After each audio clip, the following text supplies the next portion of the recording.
Hi, and welcome to Hangout number 123. The barking dogs in the background are mine. And there was another dog barking first. So, small group tonight. Ryan doesn't believe me. Starting out east, we have Ryan Moore with us. Hey, everybody. From central Canada, we have Rob Block. How do you say your last name? It's Blake. Never asked me after all this time. It's pretty funny. And I'm slightly west of the middle of Canada in Alberta.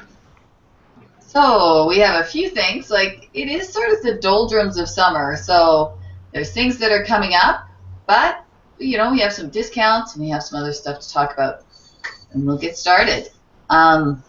First up, LG is announcing the G4 Beat, so that's a mid-range phone. Why don't you talk about it, Brian? Yeah, so think of beat, and I want to use the word beat as in beat up, because this is nowhere near the LG G4 you would get normally. So very much similar to when you get the S5 or the S6 and you get the S6 Mini or the S4 Mini. It's not just a smaller version of the LG G4, you actually reduce every feature. So you reduce the screen, you reduce the resolution, you reduce the RAM, you reduce it's like a 1.5 gigs of RAM, 8 gigs of storage. It's so really low down. We haven't heard a price, but we do know it's going to come to Canada at some time soon, hopefully before the end of the summer. But again, just to help really with the LG name. But I just don't understand why these mini phones, the people that come out with these mini alternatives, you sacrifice so much just for that screen. Because I know, Cass, you got the Z3 Compact because the Z3 Compact was supposed to be exactly the same as the Z3, just a slightly smaller screen and a slightly less resolution. Everything else, guts, RAM, camera, was supposed to be the same, but that doesn't seem to be the case. No, it's not. Shake her head. Actually, you know, and I can see some of it. Like, I can see the screen resolution being lower, and I can certainly see a bit less RAM, you know, because of things you drive, drivers and stuff like that. But I don't know why they do that. I think that you really have to decide what your expectation. I've been thinking about this a lot lately. So you really have to decide what your expectations are, what you're going to use your phone for. And for me, I really do want that smaller screen size. But I think I'm just going to have to decide that my phone is going to be for texting, Google Plus, and pick the element that's really important to me, which is pictures, because I'm going to share the pictures from my phone. What about you, Rob? Do you think of getting? Well, you just earned a free phone, but if you were looking to upgrade, would you be looking mid-range or would you always stick with high-end? I'm the kind of guy that does like the flagship devices, which may sound kind of different because of the fact I got a Moto X and it was considered not to be. It was their flagship, but it was lower spec.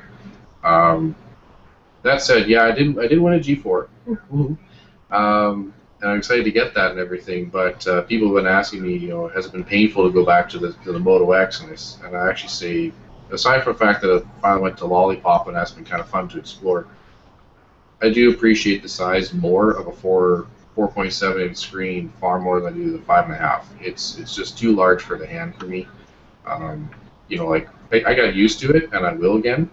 Because the camera and everything else offset that. But yeah, I do appreciate the smaller screen just a bit more, so that when I'm navigating with my thumb and everything like that, I can reach all the corners, and two-hand type or one-hand typing is a lot easier for me. So I'd be one that would have, like the Sony Compact C that you have was a device I remember looking at and considering before, just because I was like, oh, cool, flagship phone, but still smaller. So yeah, I'm one of those guys that definitely understands the need and want for that. I have to say that I sold my green one, and I am using the Bell branded one that my husband had. We got rid of one of our phone lines. We decided we didn't really need to have more phones than people. And for some reason, the Bell branded phone works a little better, it seems. Like I used to have stumbles with the Play Store and things like that I haven't seen with the Bell phone. And also, it does seem like the camera works a little better. So, I don't know. Yeah, it may have gotten tweaked. I did get a brand new phone as soon as it was out. I'm just trying to think of how did that go. I think I got mine from Sony. So I'm not sure which one came first. They must have come around the same time. But yeah, like just saying, this one does seem to be less hateful. So let's move on. The Moto 360 has price dropped again. It's at $199 on the Play Store. I have a 360, and I think it's still if you are thinking of entering the Wear world, I think this is definitely the way to go. And if you're kind of impatient, then just print out the screen and take it to Best Buy and get them to price match. Get one. I think it's still a good option. What do you guys think? If you for $199 and it has Wi-Fi, that's pretty good. I was going to say that's still my top choice, bang for the buck. If I were to go Android Wear, that's the one I would probably go for, especially at that price. Had I not just bought a Pebble Steel off a friend, I'd probably be jumping on that opportunity because that is a good deal. I think that Android Wear has to make some decisions too about where it's going. I was talking to somebody online and they were saying that with the watches, I think Android Central just had an article about how it's not a great watch for small wrists, and somebody else had said, it's not a great watch for really large wrists as well. And I think one thing they have to do is really get on board with the easy to change wristbands, for one thing. What would you guys like to see for innovations in that? Just to go slightly off top. Speaking for my wife, for example, she's been hating all these watches coming out and stuff like that, because unless it's bright pink or something to maybe make it more ladylike in her eyes, she's just, well, that's her opinion, she likes pink. She just would prefer these watches to be smaller and that kind of thing. They're all so large, and she does have very small wrists. So the first watch to appeal to her, ironically, she's an iPhone user, so a friend did actually get the Apple Watch, and she's got the smaller version, whereas her husband has the larger version. They both have it. And it is a nicer size, and it does look all right on the wrist.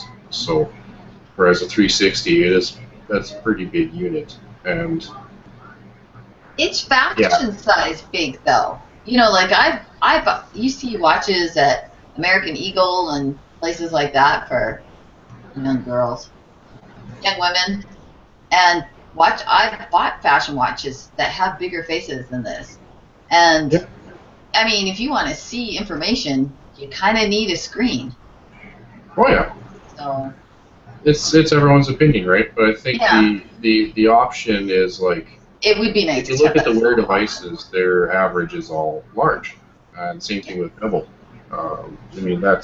That's not too bad for this is the steel, and this guy here, the regular Pebble, is still kind of the goofy, funny size, and that's decent. But the Wear devices and the original Apple Watch are kind of quite large on average, and I think that's what everyone's just complaining about is that they need to be shrunk down just enough to be legible, kind of thing, still before being too small. So, what do you think, Ryan? I'm just not to really try to break the point here, but it's funny because I watched Tom post about his Apple Watch, and he's posting about oh, it's great, my watch does this or my watch does this, and I never got that on Android Wear, and I'm thinking, as big as they are, I got the G Watch, it's pretty small comparatively, but I really don't want it to do much.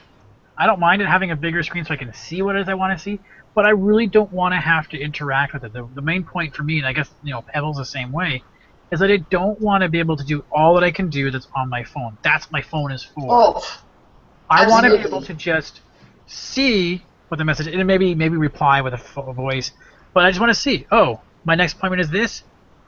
I have to do that. That's that email. Okay, great. I know what I'm doing. The idea being is I just want that sort of dashboard of notifications or sort of my dashboard of here's what's coming up in the next little while or here's what's happened. So I don't have to pull out my phone to do those little things. When I know I want to reply to an email, compose an email or whatever, then I want to pull my phone out and do it properly. But until then, I just want to be able to use it very minimally. The idea being is it reduces the amount of times I take my phone out of my pocket. Interesting. So let's move on. I mean, let's some interesting thoughts about what we'd all like to see it. I don't particularly want to be able to do everything on my wrist that I do on my phone. Like that's just me and Brian and Rob and pretty well every non-Apple user. So, oh well. Let's move on. Moto E LTE now available. Which carrier, Ryan? So now it's available at pretty much, I think, all the carriers, because I think Rogers was the last one to allow it on their system. So for $150, it's not a flagship phone. It's as decent as maybe a year and a half ago's phone, which was a flagship a year and a half ago. So for most kids, and to be honest, I can't. Just how many times I've been asked past fall, oh, my kid's gonna be going to high school or going to grade 8 or going, should I get them a phone? They've been really bugging me because their friends have phones. I don't know what I want to get them, and so I just tell them, well, I would get them maybe pay as you go, but where you don't want to buy out an iPhone 5 or you want to buy an S6, get them a Moto E or a G or this new little guy I'm playing around with, this Alcatel One Touch Idol 3. Like, this is $200, $150 for the Moto E. Try it out. See if giving that kid a phone works out on pay-as-you-go. If it doesn't, you're only out $150 in some minutes. If it does, then okay, maybe they're ready to go to an actual phone. Because $150 isn't really that much to buy a phone, right? So that's what I would think. So, anyways, Moto E is available on Rogers. If you've been waiting for it, go grab it. Excellent work. I think that, you kind of have to decide, again, what you want your phone to do for you. Moving on, Google Photos. There's a little information that you need to know about Google Photos. So Ryan's going to talk about that. Yeah, so I saw on Phone Arena the other day, evil Google's doing up to its old tricks, doing things behind your back. The idea being here is that, seeing as, remember, Google Plus and Google Photos used to be the same package, used to be the same thing. So since a recent rework in the Google offices, they're now two different things. So the Google Stream programs and the Google Photos programs. So it's actually a different app now. But all the app does, the capability for it to upload photos has always been in any Android phone, whether you have this app or not. It's part of the Google Play services. The idea being is when you get the app, this allows you now to switch on the uploading service in your phone. So it starts uploading your photos to Google Photos, and again, just to a private photo album that nobody else can view but you. The problem is then if you go and uninstall the Google Photos app before you tell it to stop doing that, it'll still do it. Right? So it'll still keep uploading photos without you knowing it, because technically haven't told it to not do it anymore. Just because it's not exactly super clear, just because you would assume you remove the app, you remove that service, but that's not really true. So if you really want to stop, you have to make sure you either reinstall that app and turn it off, or turn it off before you uninstall. I don't know why you would want to turn it off, because free storage, unlimited storage, up to 16 megapixel photos, and I think up to 1080p videos up to an hour or something. So I mean, it's just a great backup service for everything I do. And it does raw photos. I mean, so it's just leave it on. Just throw all your photos up there. Yep, just don't forget where they are. Yeah. Anyway. It's not that big a deal. So, anybody got comments? Anybody else? I saw some shaking heads. So I think we're all agreeing on that. Yeah. I use Mighty Text to extend my texts from my phone onto my tablet and desktop. But a lot of people use Pushbullet, and Rob is one of them. Yep. Right? So yeah, just as yeah, oh yeah, I'm a heavy push bullet user. So yeah, just today they released the next version, and now you can access your entire conversation through the push bullet web app and through the Chrome extension, etc. So when you're on your desktop computer, either through Wi-Fi or just through regular internet, all SMSs can be accessed on your computer, and you can type back and forth. So before it used to be just kind of pop up, and you could do like a quick reply, and it would send off again, but you would never actually have the history of the chat. So now that's finally being carried over, and it was very smooth as well. So when I did the update just today on my phone, just did one update to the app on the phone itself. The Chrome web app did it on its own, and the history just popped up all by itself, and easy as that. So and it's nice and quick, works well, no issues whatsoever. So I would probably be ditching Mighty Text as well, except I'm just waiting for Pushbullet to work on tablet as well when it comes to SMS conversations. Does it store, like I know with Mighty Text, it has all my, like I changed phones, and it still has all my texts.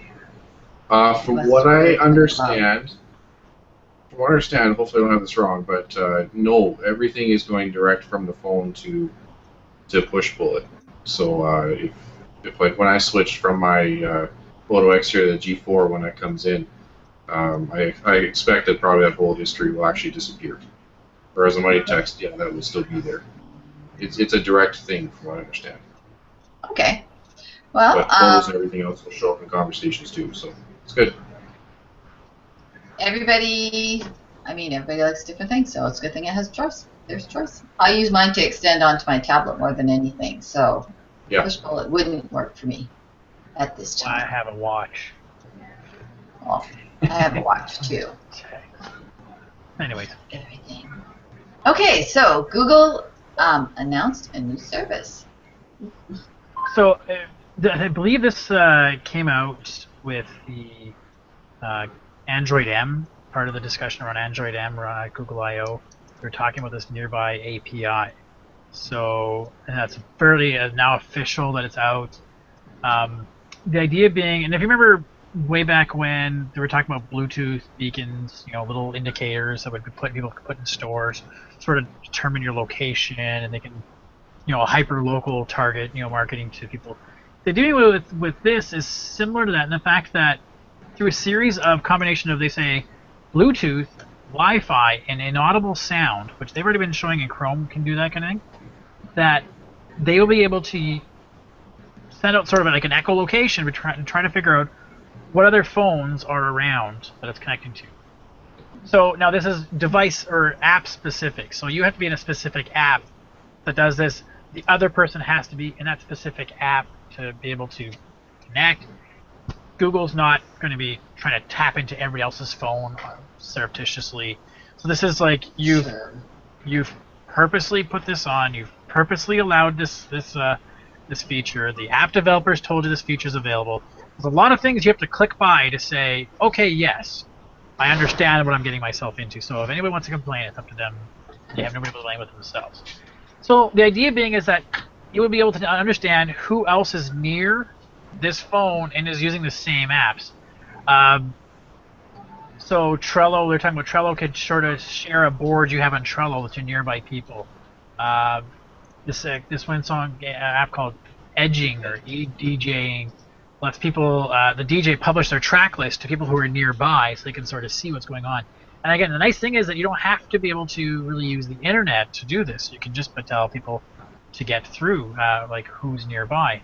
So a lot of neat little pocket casts. Who's listening to what pocket casts? So I thought that was kind of neat. You could be sitting on the bus and you could be like, oh, what else are other people listening to pocket casts?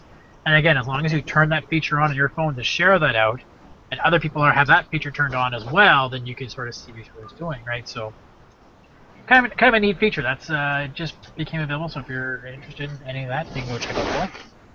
That could be interesting or not. We'll have to see. We have several zombie phone announcements this week. Nokia, Commodore, and BlackBerry. So, just to go through this quickly, which one are you guys sort of excited about? BlackBerry. I want to say BlackBerry, just because I want to support the Canadian company and the Canadian developers and the people I actually met who work on it. And BlackBerry has made some really good products in the past, and they're really solid devices. So seeing Google and BlackBerry get together and do something is better than nothing. I see, but there's a part of the inner 5-year-old in me, 8-year-old in me is like, Commodore, let's play Joust again. Let's all the games, E.T., all those kind of cool games you used to play on the Atari that I want to be able to, not the Atari, but the Commodore, I want to be able to play again on my phone. That'd be kind of cool. I guess I could do that on anything, but at the same time, nothing beats the old floppy disk. Put it in. Floppy disk. Come on. It was that old the 5 1/4 inch disc. Remember those? Yep. Yes. Yep. So I have to admit that I'm kind of pumped about the idea of Commodore because my first home computer was a Commodore 64, and then when I bought a second, more real computer, I bought an Amiga. So I'm a big Commodore fan. I'd like to see what they could do with resources and Android. So that's one that I'd kind of be excited about. So, but neither of us picked Nokia. What's with that? I don't know. To be honest with you, even at the height of Nokia, like when the Lumias were coming out, and that Lumia 10, was it the 1020, had the 40 megapixel camera that Sylvain really, really, really loved. I got to play with it. I really didn't see the wow factor in it. So maybe, if they come out and they partner with it, because the idea is they want to partner with another OEM to sort of start bringing back smartphones. And I really don't see them being able to pull Windows Phone out and try to do that. They're going to try to go with the winner, and go with Android. So I think them going Android is they're entering into a very busy marketplace already, and there's not going to be much to be able to make them stand out above the rest.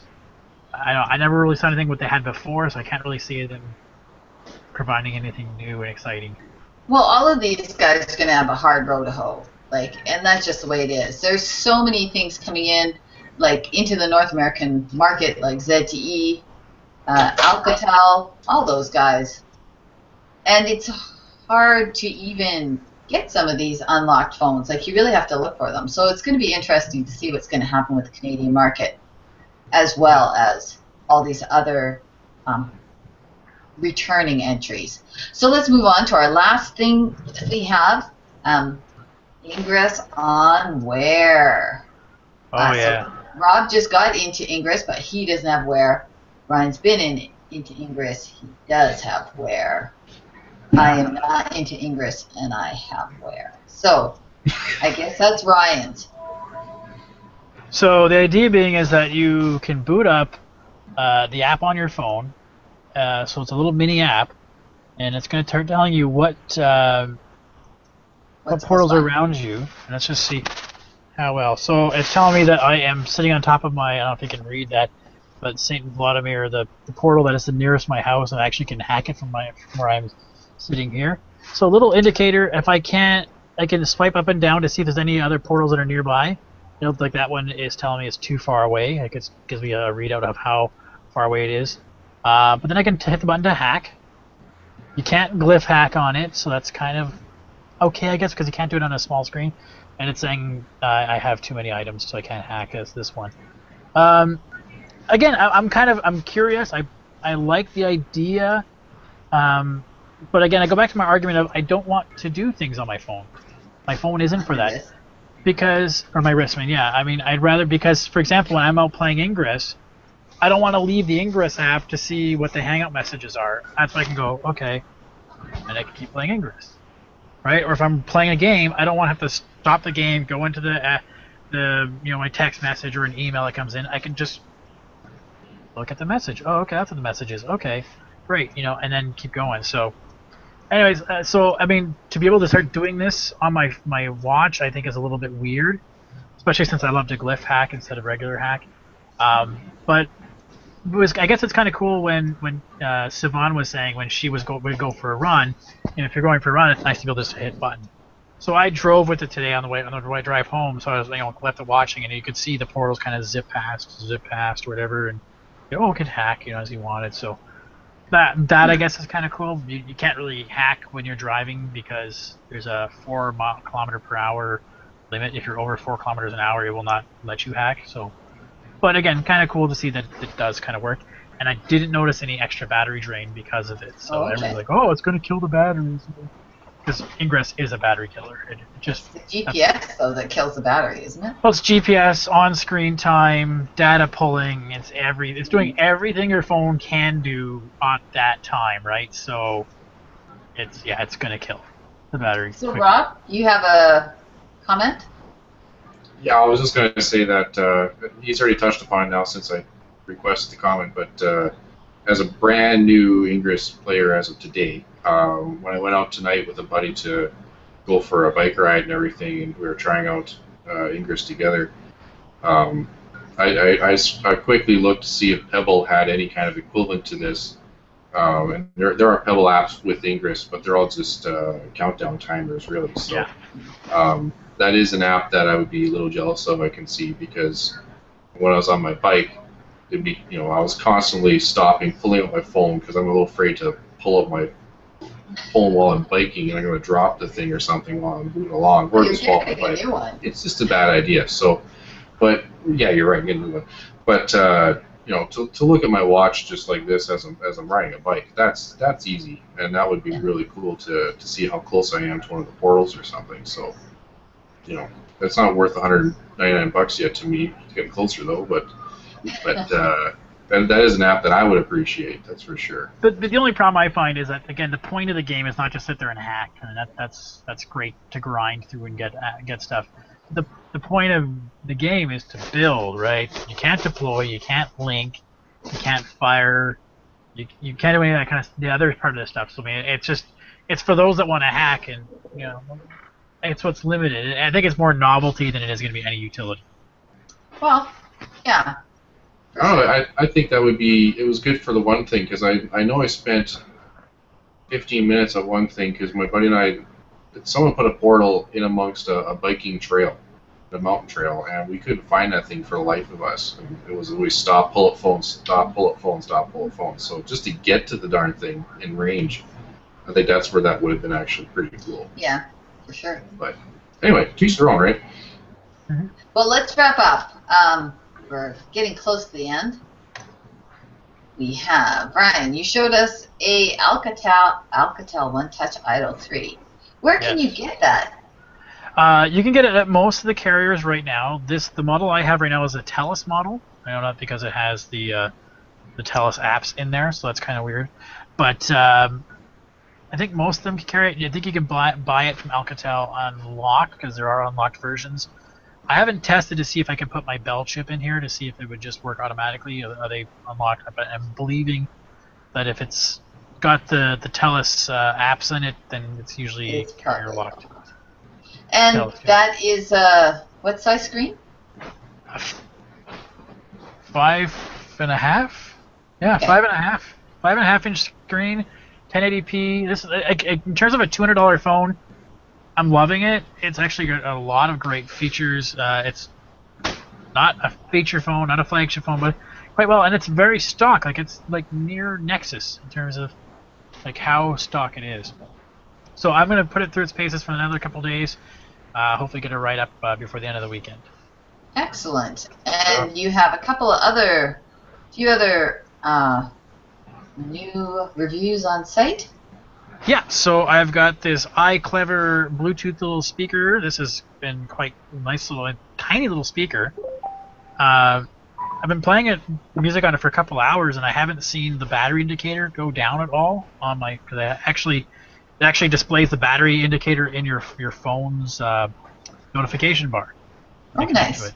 Part of Bluetooth feature. So it just then, and it's actually pretty cool. The weirdest thing, I'll talk about it later, but so if you're facing it here, the buttons to interact and play and skip are under here and then backwards kind of ish, like, so anyways.